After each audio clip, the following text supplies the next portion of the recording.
Hey, you guys, this is Josh. And We're Carolyn. Homesteading family, and welcome to this week's episode of the Pantry Chat Food for Thought.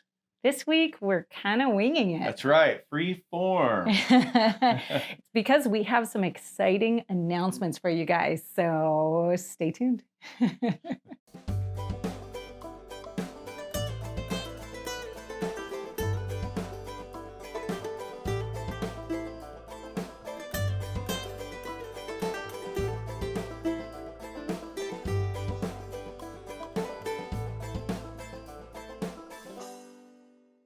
Okay, so this is a different kind of episode today, and we're kind of at a pivotal moment right now. Right, we are. This is getting really exciting because starting next week, next Pantry Chat, the Pantry Chat is also going to be a podcast. Yep, really, really exciting. It's going to have a little bit of a new format, but still going to be the same Pantry Chat. Still going to be here on video, but we're going to have audio for you as well. A lot of people are really excited about that. Yeah. Now, I know there's a lot of people, though, we're really excited that we're still going to be here on video. There's a lot of people that still prefer to watch here. So this is going to be really exciting. And if you are into the podcast, then please go check it out. There's already the trailer out, and we'll leave you some links below for whatever your favorite podcasting app is. Right. And make sure and go sign up, do a review, and then keep your eyes open because the first episode is coming. Yeah, so even if you don't plan on listening to the podcast, if you join the Pantry Chat regularly and can say a few things about it in a review, it would really help us out if you jump over to whatever your favorite podcast app is, hit subscribe, hit review, do the review. Yeah, that's just going to help us get the podcast off to a big start. Yeah, so that would be really cool. It'd be really helpful. And so because of that, today's just kind of a pivotal day. There's a lot of behind the scenes work going on, and we just didn't have a core topic today. Yeah. And so we're just hanging out, maybe a little extra chit chat, and maybe answer an extra question or two, and just having a little bit of fun. Absolutely. Yeah.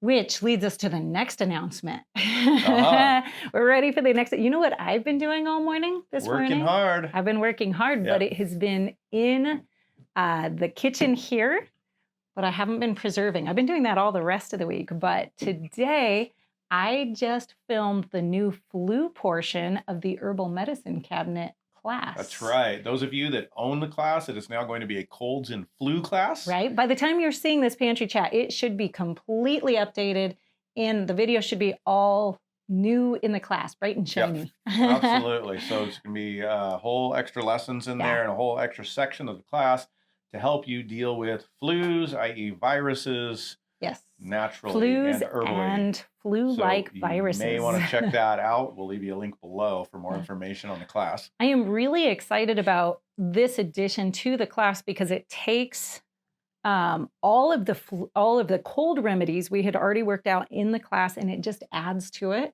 So you end up with a complete cold and flu herbal medicine cabinet with all the different remedies you need for all the different symptoms. Very cool. And for treating those things systematically. So helping your immune system and actually directly attacking the viruses. So it becomes a complete system for helping your family start using herbs and getting them all prepared and ready to go. It comes complete with protocol sheets, which I just love because when you get into that moment and you're like, oh no, I'm sick and I have all these herbs and I made these remedies and now what do I do? Right. Maybe it's been a few months since you made them. I put complete protocol sheets for both colds and flus into the class so that you can pull those up and say, oh, this is what I do for this symptom. Oh, this is what I do at the first sign of a cold, or this is how I avoid secondary infections. So you have those for both colds and flus. So it's really neat because it creates this whole system complete with the labels to make it really easy to actually be successful with herbs in your home. Very, very cool. Yeah, I'm excited. I like it. All right, absolutely. And I think everybody out there is going to love it that takes the class. They have so far. Yeah. So anyways, well, that's some of the homesteading family news. Yeah, that's homesteading family news. What is going on with you here on the actual homestead? Oh, we are seriously into harvest season now. We're not joking anymore. Right. We're not kidding around. We are bringing in gallons of raspberries every third day. We're bringing in bunches of peas still, especially the sugar snaps peas are still going really strong. So let me interrupt. We've got two things happening. We've got fresh eating. So we've got a lot of things that we set up to be able to fresh eat, eat right of no preservation. Right, just exactly. Eating through the summer. Beets, onions, peas. I think that's still some lettuces and greens. Some greens. Yeah, coming in. And then we've got, you're starting to bring in some of the preservation items. Right, exactly. And those things that are hitting really heavy right now on the preservation side are the fruits. So the berries specifically. Yeah. So we just did all of the red currants. I think we're almost completely, maybe we have a few left, but our household loves red currant syrup. I think I made it by accident, honestly, one year. I did not get my jelly to set properly, and we made syrup on accident.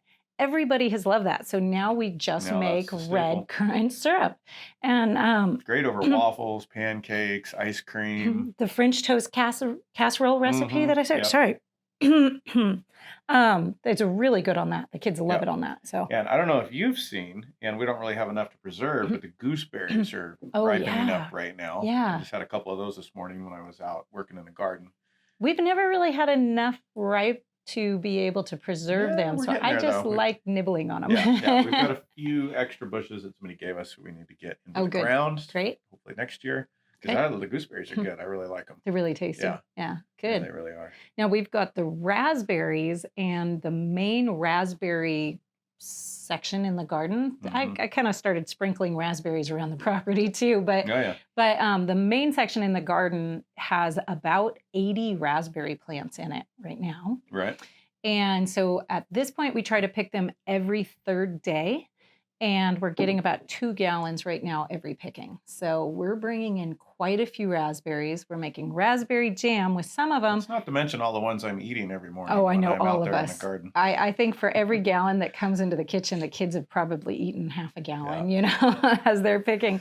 But we're doing a lot of raspberry jam, but then we're also freezing raspberries because we like being able to put those in baked goods or oatmeals or things for the winter. I love them. It makes good for in the ice cream later in the year, with a little bit of chocolate and some good ice cream. That's a good way to go. You've got some cucumbers coming in too that you've been that's right. Putting up. The cucumbers we just started pickling, so that's really, it's going to be a good cucucber year. So we just made a lot of room on the canning shelf in the pantry for the pickled cucumber shelf. So that's really good. Great, because last year wasn't a great year, and this year started off so cool and slow. I was a little worried about it, but they are starting to really kick on. Yeah, absolutely. And then the other thing is huckleberries. We're still here in this area foraging wild huckleberries, and this is a good huckleberry year. So we're getting a lot of huckleberries. What was that you made for Mom's birthday?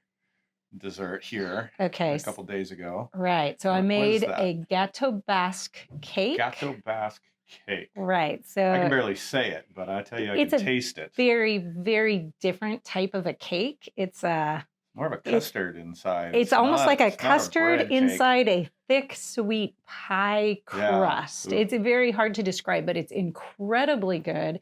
Uses a lot of eggs, which is good for us right now because we have a lot of eggs. And then we took huckleberries and made a quick huckleberry sauce and poured it over. Oh, it was really good. Gâteau basque cake. Yeah, very good. Huckleberries. Check that out. Yeah, I know. Somebody's going to ask me for the recipe, and I do not have it typed up for you. Sorry. Yep. You can probably find it. Very good. Yeah. Okay, sounds good. Summer treat with those huckleberries. So we're just trying to keep up with all of that kind of harvest. And then we have the fresh eating things you were talking about, which includes the beets, the carrots, the baby beets, the baby carrots, and the new potatoes. Fingerling potatoes, which are really exciting because we're starting to do the pickled beets, which we love in our house. Pickled beets. Those are like candy. And a little garden strategy, and we talk about this a bit, but just put it back out there. We plant multiple things over the season. So instead of a crop of carrots, we have at least 2 crops of carrots. One that's for fresh eating throughout the season, and one that's just for putting up in the celery. Yeah. And so we do that with potatoes, carrots, beets, onions, parsnips we're just growing for the year. Yeah. But that's a really great strategy to help extend your harvest. Yes, very much. So we're working on all of that. And then we have swim lessons right now. We've got a couple of those younger kids in swim lessons, the ones that don't know how to swim yet. Yep. And we have a lot of water around us, so we both feel it's really important to get them swimming as soon as we can. But I've got to say that adds a drive to town every single day for 2 weeks straight. And that stretches the schedule for me, Absolutely. Especially in harvest season. So I guess I wanted to share that with you guys because I know this time is difficult. You know, you have to go out and run errands. You're not just Ma Ingalls at home, like just harvesting and, you know, putting things in the root cellar and all of that. We actually still have modern life to live. Absolutely. And sometimes it gets hard. It is a challenge to do it all. And people really ask us, does. how do you do it all? And sometimes we just don't know. We just do. And sometimes it can feel overwhelming. Yeah. Sometimes you and I feel overwhelmed. And I think we had a moment or two that this week. Sometimes we're like, oh my goodness, how are we going to do this all? Might be a loose explanation. Loose, yeah. This time of year. But I know a lot of people struggle with that. And so I wanted to share how I have been learning about a few different ways of handling that just mentally and maybe emotionally. One is just doing the next thing on the list. Like sometimes it's good to stop looking at the whole list, right? Mm-hmm. And just look at the next item on the list and just do the next thing. Now, as moms, that's not always possible because you do have to be planning ahead. You have to be planning, you know, where do I need to have dinner planned for next week? Are we going to be, you know, running to swim lessons? Are we going to be having a picnic by the river? Are we going to be at home? Or, you know, trying to keep all those pieces in order. But just instead of looking at the big picture and being overwhelmed by it, finding joy in the thing that you're doing right now, right in front of you, and just being there and enjoying it and taking the time to enjoy it with the people you're with too. And I think for me, that is a really big part of fighting that overwhelm this time of year is just focusing right now, right here and right now, and just doing what I can do right here. Yeah. So I think that's a big deal. That's good. And I think really prayer, I would say, is kind of the place to start that. Yeah. And to get help, getting centered. Yeah. And so taking that time for yourself. Yeah. And taking time for prayer every day and searching the Lord. Yeah. That can really help keep us grounded and focused. Well, I think another thing too is when I find that I get scrambling, like you get that almost panic, like I got to do this and I got to do that. And, you know, you're kind of going too many different directions at once, just stopping, like taking a time out, maybe, taking some prayer time, taking a quiet walk, sitting in the garden for a few minutes, not working, but just taking a few minutes to kind of slow back down. Remember that in the big picture, this is actually about taking care of people and not about all the individual things on the list, right? And that helps me keep it all in perspective too. Yeah. So anyways, there's my moment of encouragement for you guys this week. If you're feeling overwhelmed, take a breath and just do the next thing on your list. Betcha. There you go. So what about you? What have you been doing? Whew. Well, let's see. We have an edition we just started. Yes. And we've actually had quite a few questions about that because we posted a photo not too long ago. Oh, okay. Of the footings dug. The foundation has been poured. We're not doing that ourselves. Hired a contractor for that. And now we're waiting for the contractor to come back and fill in. Okay. Do the fill, and then we're going to get ready to frame, which we're going to do with some help from friends and the kids. And maybe everybody's going to pitch in a little bit over this. That'll take us a couple months. But so that's coming, planning for that. Always lots of work in the garden every day. And gosh, I know there's a lot more. Well, I know one thing we just did is we had to get the milk cow bred. We did, yep. We were not able to get enough going to get the bull back in time. We do have a bull. You guys don't see our cows a whole lot because they've been on another property releasing land. Yes. And it may be a year or two before we can get this property set up for them. And so I had intended to get the bull. We've got some Hereford cows and a beautiful Hereford bull. His name's Albert. Yeah. We really like him. Yeah, he's a cool guy. And but that didn't work to get him here, so we had to have Tilly AI'd. Yes. So that happened yesterday, and so hopefully she took. We'll know in a few weeks. She let us know that was not her preferred method. Yeah. Being AI'd. She'd prefer to hang out with Albert a little bit. Yeah, I think so. Yeah. So. But yeah, so that's a big mark on our calendar for really, our agricultural calendar. It really is. And we're starting to gather up logs for firewood. Yes. And so starting to get some logs here and get that organized. And I'm sure there's a bunch of other things. Just a lot of pieces going There's on. a lot of pieces, but it's good. It's exciting. And you know what? It got hot. And I've been enjoying getting in the river. Yes. And you got to talking about that, keeping it all going. You also need to stop, take a break, and have some fun. Yeah, absolutely. There's a deeper side to getting centered and being true to yourself and your faith and what you're doing. But there's also just have some fun. Go take a break and go do something. And right now for us, it's hot. We've got a river right out here. And so everybody has been enjoying the afternoons, taking a little bit of time and getting into the river. Yes. And that has been a blast. It's a good way to cool down too. It is. Well, it's perfect temperature right now. So it's fun to get to do that these hot summer days. Yeah, we've been trying to get out in the kayaks here and there too. We have not made it as much as we would like. We haven't. Well, the river got low, so it's a little bit low for kayaking. And that's a little bit more loading up and getting to one of the lakes. And we've got a lot of water. We're very, very blessed in that, as there's lots to do. Yeah. It is hard to get the momentum to get it all going. That's what's nice about the river. We can walk right down. It's right there. Everybody can get in, swim. The little kids are learning to swim. They've got their floaties, and it's like a little water park. So it's very, very fun. It is very nice. Yeah. Well, hey, you want to do a couple of questions? Sure. For a few minutes. Absolutely. Okay. So it's an impromptu Q&A session. You bet. All right. I think we were going to take number 5 here. Annie and CC on preparing for ongoing COVID issues. I'm becoming knowledgeable about using essential oils to treat some medical issues at home. Do you primarily use herbs because you can grow them yourself or because you find them more effective? Annie, this is Annie? Yes, Annie. That's a great question. Yes, I use them because I can grow them myself. There are no supply issues when the herb is right out in my garden, especially when it's a perennial and it just comes back year after year, sitting there waiting for me to need it. I really like that. I also like that in times of, you have times of less money.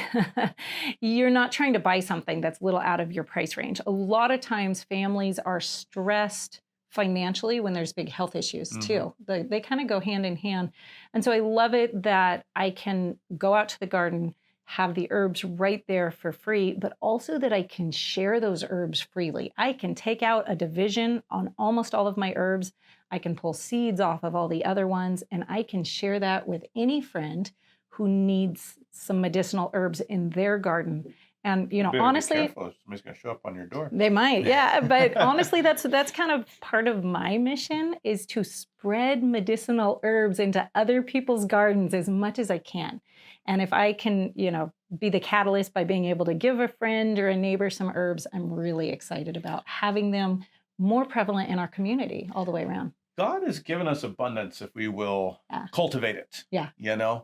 We think in terms of scarcity in this world a lot. And right now is a time where people are feeling the scarcity. Right. But by being prepared and by planning and by observation of the natural world, God has given us a lot where we can cultivate a lot of abundance, more than enough for ourselves and to share in that principle. And that's one of the things I love about permaculture. Is that it has a principle of taking care of people, of taking care of the environment and what we have, and in doing those two things, providing enough of a surplus to help others, whether that's selling it, giving it away, whatever it is, and that creates a really nice loop. Yeah. And if you've got a little bit of land, you've got the ability to do something. Yeah, and that's really exciting because the more you do share, the more you pass off, the more you're creating a community resilience, right? Yeah. So the more, let's say, all of a sudden you have to move and you don't have your herbs,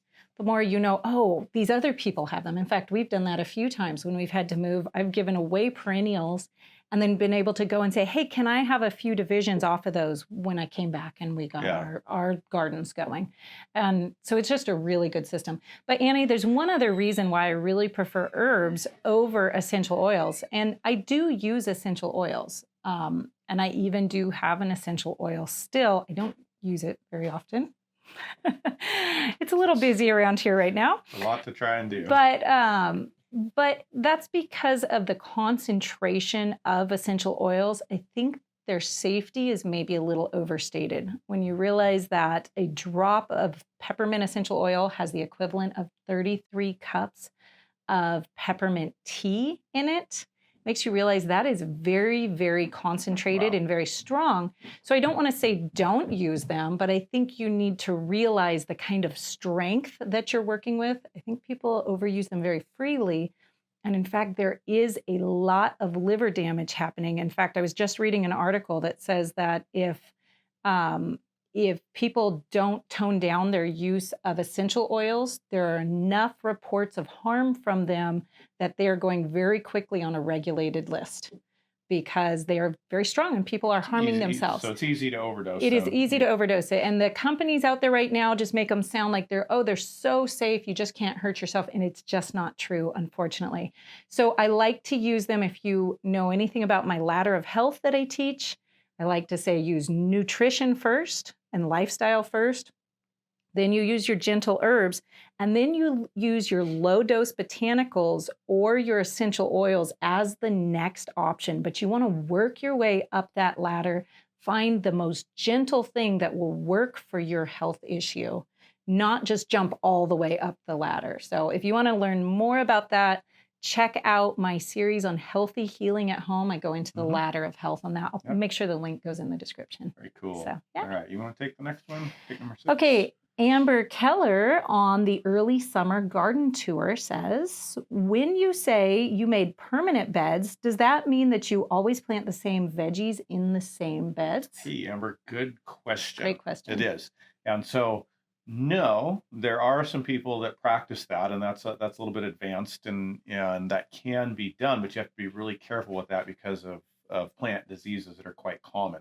And so you've really got to develop up a good biological ecology in your soil in order to do that. So no, we rotate crops. The permanent beds means that we are not tilling them up and making new rows every season. Right. We have created beds that are for planting, and we may disturb the topsoil, loosen it up. We may, dig it down with a broad fork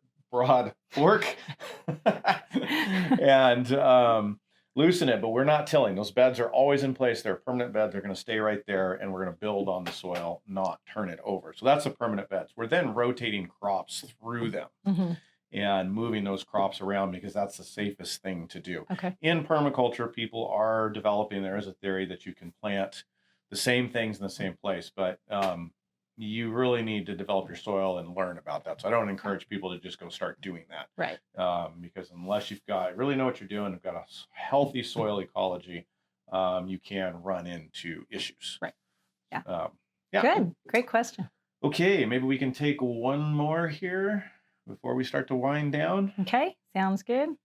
I think you said number 7 was good here. Okay. Raven on Midsummer Cottage Garden Tour. You mentioned the tripping over my tongue. You mentioned the garden tour in a pantry chat, so I had to come and visit. Could you tell us what you're using your hops for? We are getting a lot of questions in various places about the hops besides beer brewing. Everybody kind of knows that. Okay. And we actually don't do a whole lot of that. Have in the past, and maybe I'll have to start because we've got a lot of hops. We have a lot of hops. But that's not why you planted them. No, it's not why I planted them. I planted them actually for their medicinal value because hops are very calming. They're very good for people who have sleep issues to help you go to sleep and fall asleep and stay asleep. So they can be a really, really good herb for that. So that's why I put them in. Now I have way more hops being produced on those vines than I would ever need in a year for a couple of sleep tinctures, I got to say. And I already know somebody that's going to come help harvest. Oh, good. That's great. They're going to take a lot of them. That is great. But I've got to say, they've had another benefit. I knew they would look cool growing up the side of the house, sure. right? Yeah. I knew that was going to happen. But they've also had this great benefit of shading the porches on the sun side during the summer. Yeah, that's the west, basically the west face. So that has been a wonderful dual purpose of having those. It's great because they grow up during the summer. They get really bushy really quickly. And then they die back in the winter. So then you do get the sun in when you want it. Yeah. So it's a really great thing to do if you have a space that needs some summer shade. Absolutely. Great way to go. Cool. Good. Well, hey, I think we got to wrap it up here, but people are going to ask about the flower water. Flower water. Very cool. Borage. Borage flowers. Okay. Yeah. And I think somebody was asking me about this if you had talked about it. So here it is. Yeah, here it is. I don't know that I have. Borage water Borage, and why we're drinking it. Well, borage is very cooling as an herb. So it actually not just it makes you feel cool because it's blue and pretty and wow, that's pretty cool, but also because it actually cools your body systems down internally. So it's a really good herb for the summer, and you can just put it in water. It has a light cucumber flavor, so it's really pleasant to drink. It's kind of like spa water, only it looks really pretty. So anyways, there you have it. Very cool. Right out of the garden. Well, hey, we will be coming back at you next week with the first episode of the podcast. Yes. And next episode of the Pantry Chat. And we're going to be going back in time a little bit, I think. Yep. And kind of giving a new introduction. So for those of you that have jumped in recently, haven't heard the whole story, we're going to be telling some of that story in the next episode here as we're introducing the podcast. So keep your eyes out for that. That'll be fun. Have a great week. And we will see you soon. Goodbye.